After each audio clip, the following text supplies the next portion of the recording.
Dear students, welcome to SETI Botany classes. This is the third video of life cycle of terrace. In first video, we have discussed about morphology of terrace. In the second video, we studied in detail how sporangia they are produced in groups on the margins of the leaves called as sorus.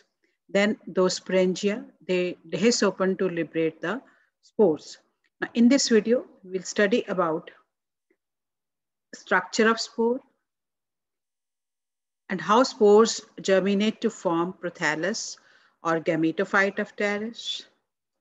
Then this gametophyte or prothallus bears sex organs, antheridium and archegonium.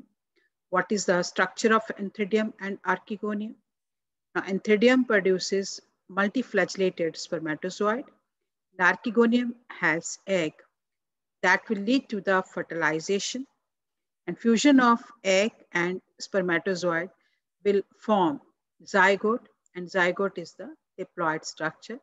Now, this we will discuss in this video. Now, sporangia, they are born on the margins of the leaves. This we have studied in the video 2 of terrace life cycle. Now, sporangia will produce same kind of spores. So, this condition is called as homosporous. Sporangia are produced after meiosis. So spores will be haploid in genetic constitution. And this is the first cell which is leading to the formation of gametophyte of terrace. Now, if we study the structure of spore, this is bounded on outer side by a thick wall, and this thick wall is called as exine. Inner to exine is thin wall. This is called as intine. Exine is exospore, intine is endospore. Exine is quite thick, but at certain places like triradiate ridge is formed. This is representing the thin area on the exine, which is not thick, it is thin area. This is the internal wall called as intine. Now, after dehiscence, spores, they will fall on the substratum. And when they fall on the substratum, if they get suitable moisture, nutrients, they will start germinating because this area is thin. So from this area, cytoplasm will come out in the form of a germ tube. If you see the internal structure, now this is the cytoplasm and nucleus, exine, intine, as we have already discussed. Exine is the outermost layer, intine is the innermost layer. And from thin area, this will, after imbibing water, spore will come out in the form of a germ tube. This is called as germination of the spore. Now, its nucleus is haploid because this is being produced after meiosis. Now, this will undergo mitotic cell division from one nucleus, 2 nuclei, then 4, 8, and wall formation will take place. Ultimately, the spore will germinate to form young gametophyte. Now, this is young gametophyte, which is made up of few cells, and these cells, they turn green in color, they develop chlorophyll, and young prothallus become autotrophic in mode of nourishment. Autotrophic means, auto means self, trophic means nourishment. If a thing can make, or a living being can make its own food, this is called as autotrophic, and this is attached to substratum by means of rhizoids. Rhizoids will fix the prothallus to the substratum, as well as absorb water and minerals for the prothallus. So water and mineral requirement will be fulfilled with the help of rhizoids, and nutrient requirement will be fulfilled with the help of photosynthesis done by the chlorophyll present in the young prothallus, because this is not mature, these are just few cells. And here a notch-like condition is being produced. Now this is called as apical notch, and on these sides growth is more, and this cell is helping in its growth.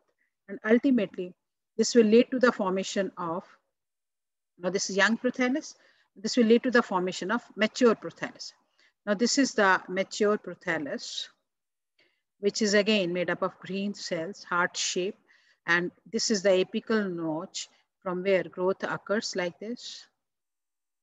And when conditions they are not favorable, this will lead to the formation of sex organ.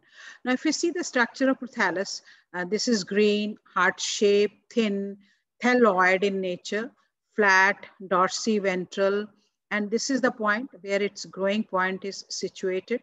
Now, this area will be somewhat thick, cushion-like, and this area will be thin, one-celled thickened area. Now, as we have discussed, prothallus is autotrophic in mode of nourishment, and under unfavorable condition, this will develop the sex organ. This is the female sex organ, and this is the male sex organ. Now, female sex organ is called as archegonium, and this is the antheridium. So, archegonia, they are present in the cushion area around the apical notch, and antheridia are embedded in between the rhizoids. Both the sex organs, they are born on the same prothallus, but at different position. So this condition is also called as monoecious. Now, antheridia mature earlier than archegonium. This condition is called as protandrous. Now, this is the slide diagram. From the permanent slide, we can see this area showing archegonium near the apical notch, and this is the area among rhizoids showing the antheridium. Now, this is the diagram of gametophyte. Gametophyte is being produced after germination of the spore. This is because spore is haploid. So prothallus or gametophyte of Pteris is also haploid in genetic constitution. Prothallus is also called as gametophyte. Now this area, as we have discussed, apical cushion, this is having female sex organ called as archegonium. And this area among the rhizoids is having antheridia. Antheridium is a singular word and antheridium is a plural word. Now, if you see the structure of antheridium, this is sessile, it doesn't have any stalk. Structure, this is bounded by a jacket. Now, this is the first ring cell. This is the second ring cell, first ring cell, second ring cell, and this is the cover cell. So, antheridium is bounded by a single layered jacket made up of 3 cells, first ring cell, second ring cell, and cap cell or cover cells. Now, inside antheridia, this is the androgonial tissue. Androgonial tissue will metamorphose to form androcyte mother cell. Androcyte mother cell will develop into multiflagellated antherozoids. So, this is the elongated nucleus of the antherozoid, and these are flagella, many flagella arising. This is the remain of the cytoplasm. It is attached on one side of the elongated nucleus of the antherozoid. Now, this antherozoid can swim with the help of its multiflagellated structure. Now, this is the archegonia. This is the female sex organ.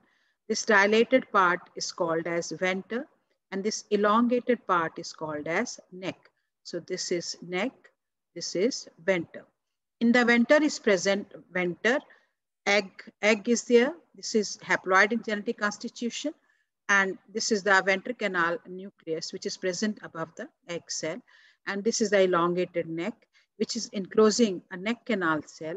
And here neck canal cell is having 2 nuclei. So we call it as binucleated neck canal cell.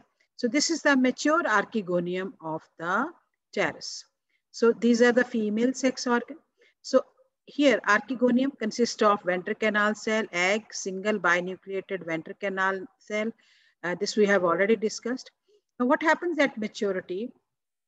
This ventral canal nucleus and neck canal nucleus, they will degenerate. Only egg will remain. All other cells, they will degenerate. They will form mucilage. And here, these cover cell or cap cell, they will wide open to liberate the mucilage. So mucilage at the tip of the archegonium will attract the enterozoid or spermatozoid toward itself. And by the attraction, this is called as chemotactic attraction. Chemicals present in the mucilage will attract the enterozoid. So this will travel and this will reach to the egg cell. This is also called as fertilization. Now, how fertilization takes place actually? Now, this is the antheridium. As we discussed its structure, this is the first ring cell, second ring cell, cap cell, androgonial cell.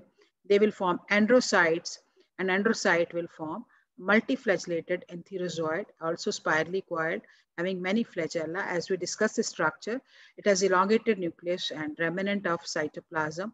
Now these enterozoids, now they are attracted on the mucilage present at the tip of the neck of the archegonium, and these enterozoids, they will travel. While traveling, their flagella will be resorbed, and this enterozoid or spermatozoid will reach to the egg cell. Many will reach, but only one will fuse with the egg cell. Egg and spermatozoid will fuse with each other, leading to formation of zygote. This is also called as fertilization. After fertilization, zygote is produced, and zygote is the first diploid structure which will undergo mitotic cell division to form the sporophyte. So this formation of sporophyte, how zygote lead to the formation of the sporophyte, this we will discuss in the next video, video 4 of the terrace life cycle. Thank you for watching my video. If you like this video, please like, share, and subscribe.